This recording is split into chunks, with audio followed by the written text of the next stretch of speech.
Dia Eve agus Céad Míle Fáilte. Welcome to the New Order of Druids podcast. I'd like to wish you all a very happy Imbolc. Breed's Day is one of the 4 great festivals that are gateways into the seasons of the turning year.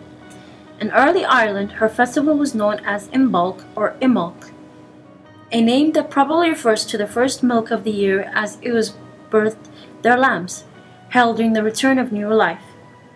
In later centuries, it came to be known as Bridget's Feast Day, but in the Christian calendar, the festival was replaced by Candlemas Day on February 2nd, dedicated to the Virgin Mary, and featuring the candlelight processions. A powerful female figure of light hovers over both celebrations, and indeed, Bridget was often called Mary of the Gales.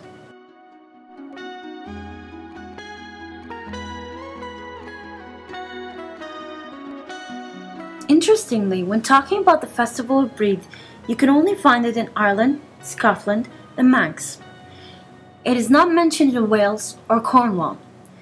In Wales, however, there was once a celebration called Mary's Festival of Candles, when a candle was lit in every farmhouse window. Now, I went looking for the names of these festivals in Gaelic, and here's what I found. Starting with Irish Gaelic, there's Old Irish and Modern Irish. In Old Irish, it's called Imbolc or Omolc. In Modern Irish, it's called La Aile Bríde. In Scottish Gaelic, it's La Aile Bríde.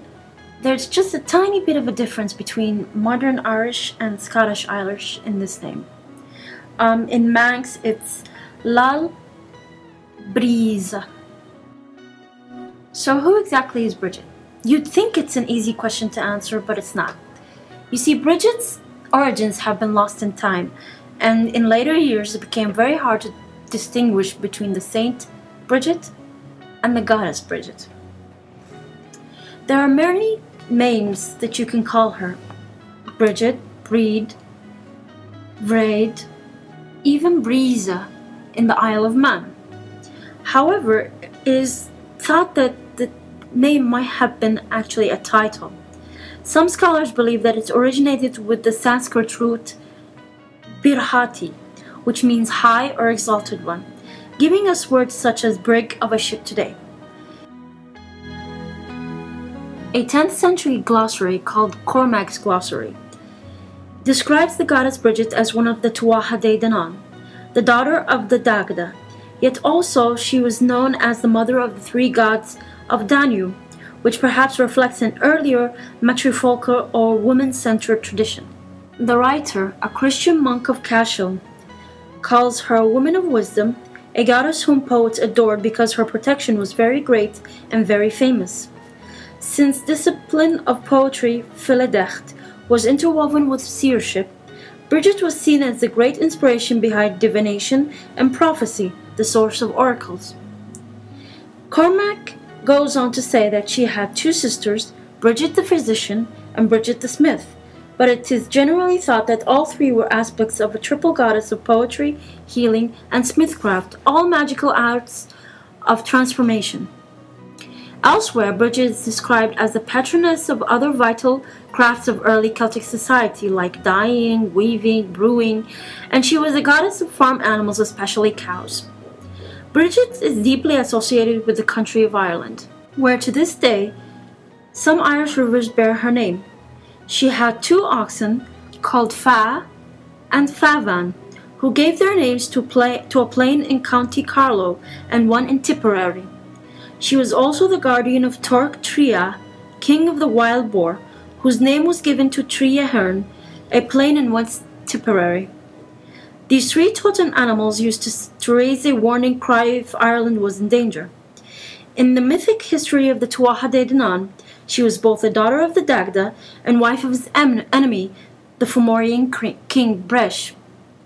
Celtic scholar Miranda Green sees her as an ancestor deity, a mother goddess whose main concern was the future well-being of Ireland. But perhaps the simplest illustration of her guardianship of the land comes from the folk tradition, which tells how Bridget spread her green mantle over all of her beloved country and made it the Green Emerald Isles. Groundhog Day, which celebrated on February 2nd, has its origins in the ancient festival of Bridget. If it's a fine morning and the groundhog sees his shadow, it means there will be 6 more weeks of winter. The custom comes directly from Europe, and Scotland in particular, where an old couplet warns, "If Candlemas Day is bright and clear, there'll be 2 winters in the year." A Scottish verse about the feast day of Bridget begins, "This is the day of Breed. The Queen will come from the mound." Irish scholar Seamus O'Cahan believes that this rhyme has its roots in northern traditions concerning the reappearance of the hibernating bear.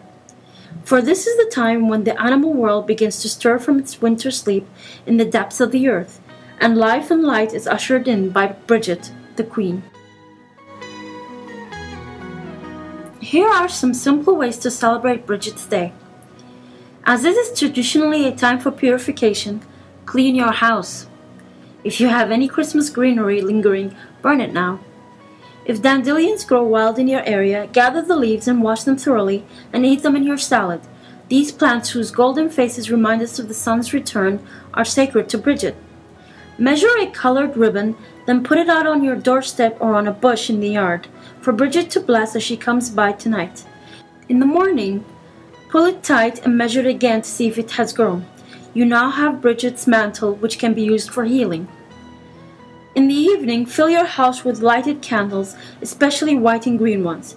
If there are small children or animals in the house that you are concerned about, float special water candles in bowls, pans, or your bathtub.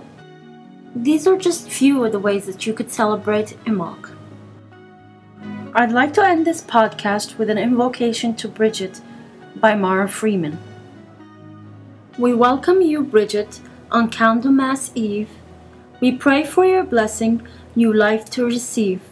O Mother of Poetry, teach us your art, that your inspiration may enter each heart. O Mistress of Magic, that stands by the fire, and shapes the bright metal to the form of your desire. O Mother of Smithcraft, please teach us your art, that the power of changing may enter each heart. You kindle the springtime to quicken the earth, from under your mantle the old has new birth. O Mother of Healing, please teach us your art, that peace and contentment may enter each heart.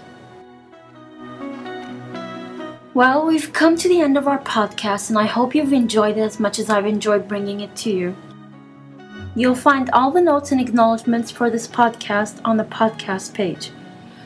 And remember, if you have any questions, comments, or even suggestions, please don't hesitate to email us. You'll find our email also on the podcast page.